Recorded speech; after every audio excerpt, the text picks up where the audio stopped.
أعوذ بالله من الشيطان الرجيم أمن هذا الذي يرزقكم إن أمسك رزقه بل لجوا في عتو ونفور.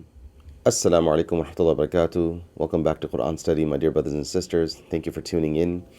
On the agenda today is verse 21st, which inshallah, as we're going to learn, is very tightly connected to verse 20, the previous verse. The same people are still being addressed, the nonchalant types who couldn't care less. And in the previous verse, Allah subhanahu wa ta'ala was talking to them that, do you have some mystery benefactor that you're banking on to come through for you against the most merciful? You got somebody waiting in the wings? You got some insurance policy we don't know about?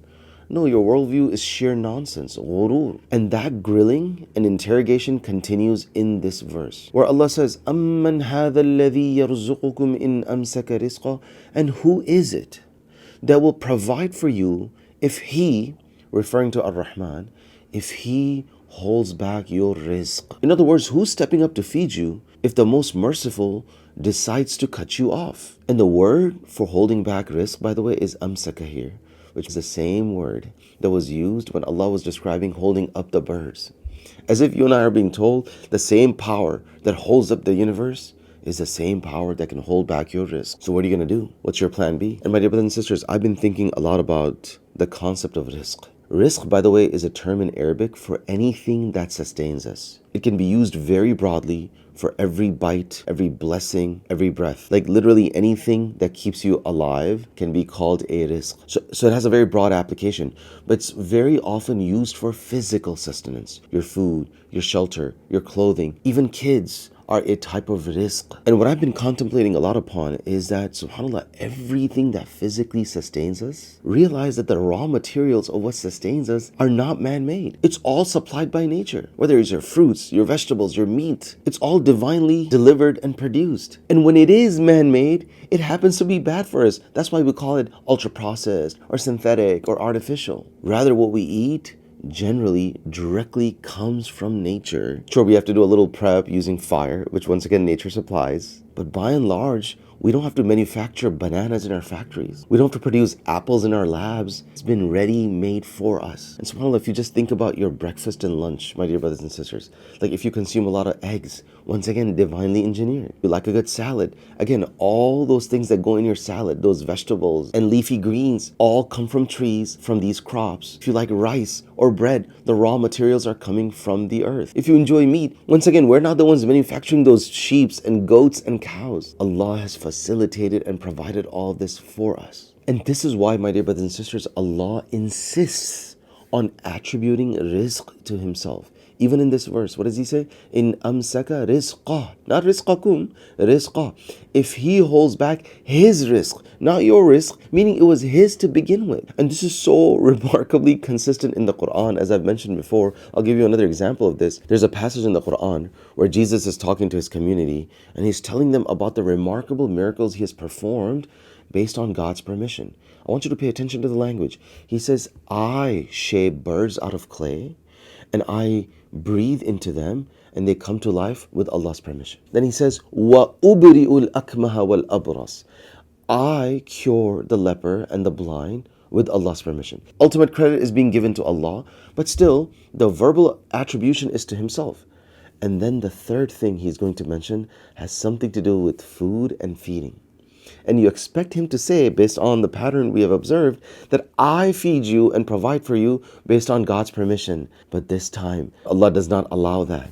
The language actually says, وَأُنَبِّئُكُمْ بِمَا تَأْكُلُونَ وَمَا تَدَّخِرُونَ فِي بُيُوتِكُمْ. I am able to inform you what you eat and store in your households. Allah does not allow the act of feeding and providing to Jesus. Why? Because He tells us in the Quran, إِنَّ اللَّهَ هُوَ الرَّزَّاقُ ذُو الْقُوَّةِ الْمَتِينَ. He is the all-provider, possessor of strength and might.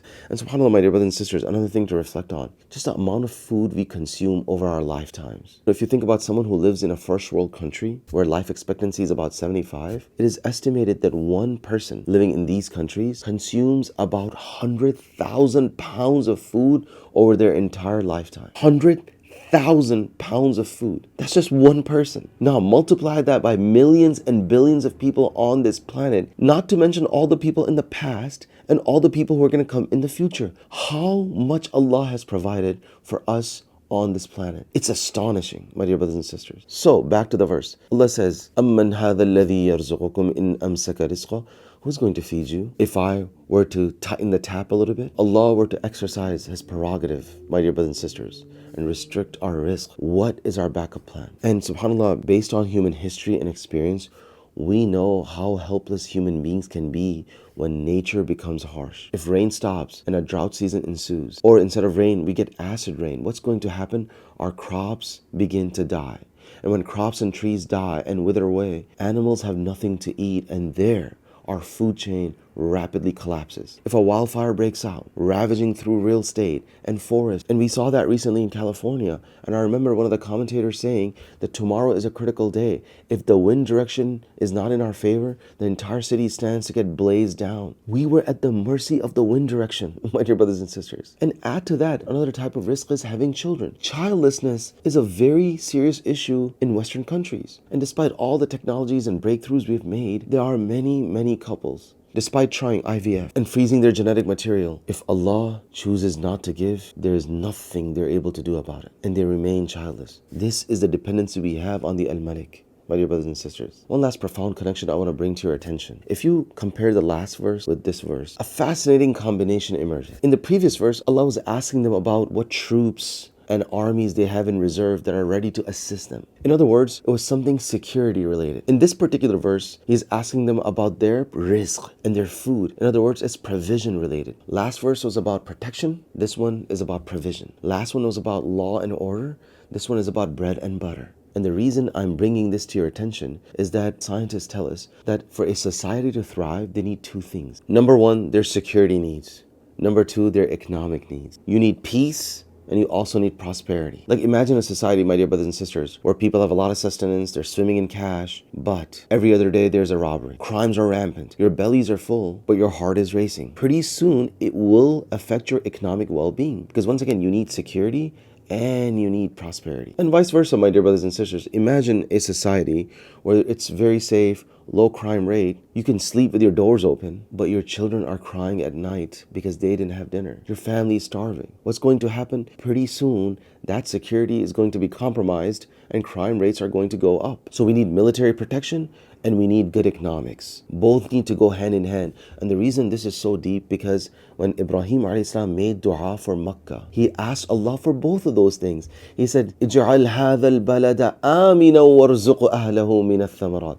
Ya Allah, make this city a sanctuary, a place of safety and security, and provide, give rizq to its inhabitants from all sorts of fruits and sustenance. And Allah fulfilled this dua of Ibrahim a.s. And He tells us this in Surah Al-Fil, when He took care of Makkah from an invading army, and Allah gave it protection. Even though Makkah chose not to fight, they actually retreated. There was not a single soldier that stepped up, and yet Allah protected the sanctity of this land because of the dua of Ibrahim.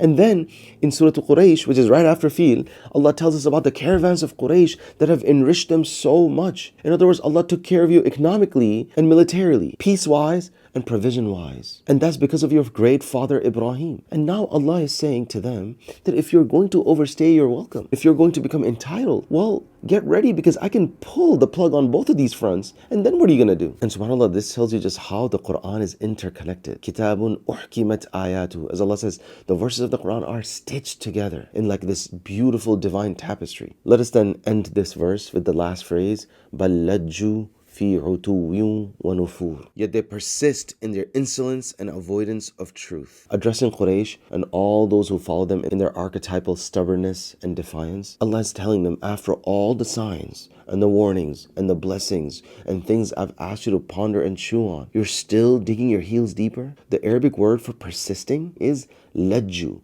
Luj in Arabic comes to describe the depth of the ocean. An abyss or a chasm are described as lujja. In other words, they're going deeper. They're sinking deeper and deeper into what? In utu. Bal lajju fi utu. Utu is to reach an extreme point in something. So when Zakaria alayhi salam reached extreme old age, what did he say? وَقَدْ بَلَغْتُ مِنَ الْكِبَرِ عِتِيًّا. Same word. So utu is to reach such an extreme point in something that there is no turning back now. And utu is also used for istikbar and arrogance. In other words, these people are going into deeper and deeper layers of arrogance and defiance to such a point that there's no turning back. Like they've almost built their identity around it. They're not budging. And then Allah adds one more description, and that is nufur. Nafar in Arabic is to distance yourself from something out of aversion and distaste. In other words, they're shunning the truth away. They have become allergic to the truth. And that's a very dangerous spiritual state because truth generally has this intrinsic appeal. Truth is attractive, it clicks, but someone could reach a point, spiritually speaking, where truth is irritating, where it's no longer welcome. It's akin to someone who becomes physically sick to a point that good food tastes nasty. Well, a heart can become so sick spiritually that truth can feel nasty and irritating and annoying. And it's because the heart gets used to this junky diet where a wholesome diet is no longer welcome. I want to leave you with an action item, my dear brothers and sisters. Next time you're about to enjoy Allah's rizq, you're sitting at the iftar table, all that fruit is in front of you. Perhaps pick up that fruit, hold it, and admire Allah's artistry in that fruit. Like hold up a pomegranate and appreciate the fact that not only it's nutritious, but it's tasty and beautifully packaged at the same time. Like if Allah wanted and He was all function focused, He could have given us calories through some blob of tasteless goo or some thick protein paste. He could have just supplied calories that way, but He chose to give you rizq that not only has substance, but also has beauty in it. We ask Allah subhanahu wa ta'ala to appreciate His rizq. Jazakumullahu khairan. Wassalamu alaikum wa rahmatullahi wa barakatuh.